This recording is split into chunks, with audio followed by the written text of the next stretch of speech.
Good morning, guys. This is San Juan in Manila. It's part of the Metro Manila area. And this morning, I just wanted to make a few calls to the UK, which I have, but it doesn't always turn out the way you want to. I'm using Skype. And for those of you actually who are thinking of traveling or are using Skype and wasn't aware, Skype system service will be, shall we say, will be defunct at the end of May or sometime during the May period. There's no exact date. So if you're using that as an international call system, I suggest you start looking at the alternatives they've got. And I believe Microsoft, because they own or they're part of the Skype service, uh, they've teamed up. Skype have actually shifted their operation or their support to Teams, which is a Microsoft product. I'm not sure how that quite works and whether you still have to pay money into it like you do in Skype so you can use your credit to make phone calls or speak Skype to Skype. Maybe you have to use Teams to Teams, or as I said, you have to have credit on there that they probably allow you to call a mobile number abroad or possibly a home number. Anyway, that's by the by. What I wanted to talk about here really was some experiences I've had from friends who've been talking to me about this situation, and in some ways, I've kind of like partly experienced this as well while I was traveling around the provinces and the bigger cities like Manila, Cebu, Dumaguete, bigger places like that, even Bohol. Now, I'll just try and narrow it down because I don't want to keep this video running too long, but it's this. When you're in the bigger cities and you use the official services like the immigration service, the police stations and offices and barangay, I find personally they're much more effective. They're still slow by comparison to how we operate in the UK, but the system is much more regulated and I believe possibly monitored better. So you look at it, you think, it doesn't look like they do any kind of monitoring. I think it's regulated better in the big cities, and possibly the officers have a more of a sense of maybe they have to report back or do something at the end of the day. But there's a much more, what should I say?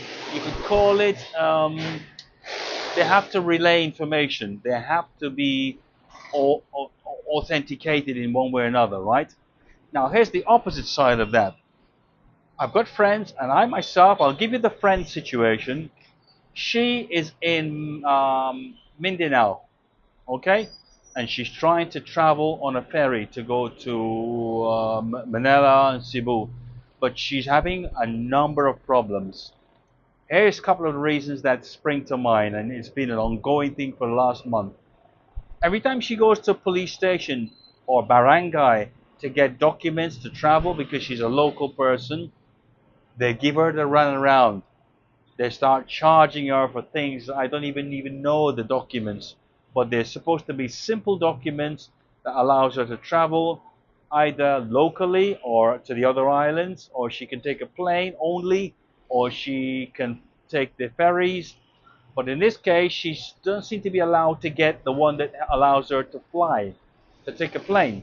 So they're giving her the one, or they're preparing to give her the ferry option.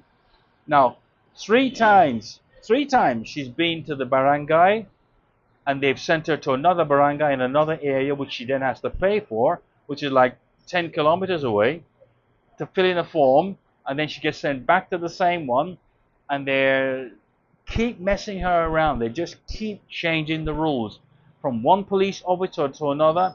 Nobody has a plan. No one has any sense of, authority. Everyone does a little bit of what they're supposed to, and then they shift it to someone else or some other place. So she's been doing this for a month now. Been costing her to get these forms. Then she has to go to the chief of police. Then she has to go to barangay officials.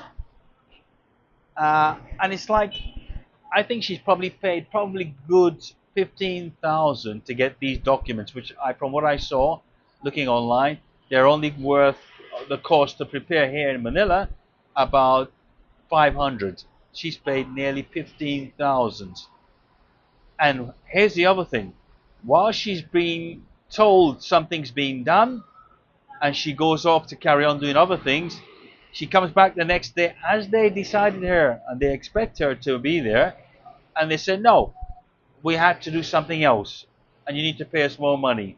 So she then has to find more money. There's no real explanation. There's no track. There's no audit trail. There's no sense of, what is it, that they have a schedule they have to go through, or even a pattern that they have to applying for these thing documents she wants, right?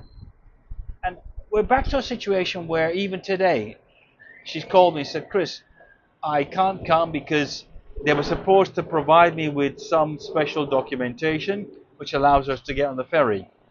But at 6 o'clock, they were preparing this document. This is the third attempt. And they told her, we'll get this done for you by 7 o'clock. No problem. So she pays the money. I think it's like 5,000.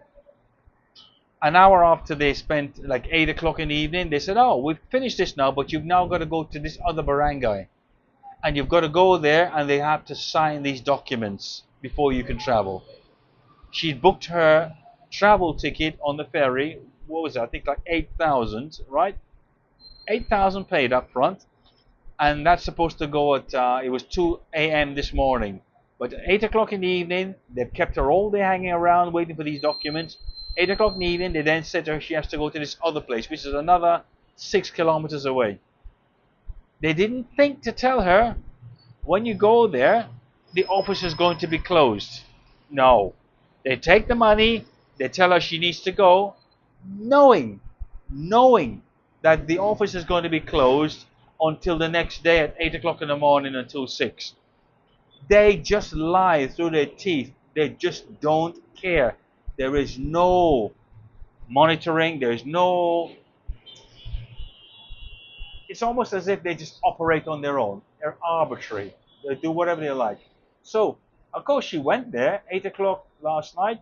It's closed. So she then has to go back to her hotel because the police barangay she first went to, and they sent her to this other place, is also closed. She's now stuck with some of the documents, but the crucial one she needed to be signed by these officials in the other place is not possible. So what's happened? She couldn't go on her ferry trip. So that money has been lost. She contacted them and said, can I extend, pay a little bit more, and you give me the ticket for next week? They said, no, you paid for it now. If you're not here, you can't use it. You forfeited it.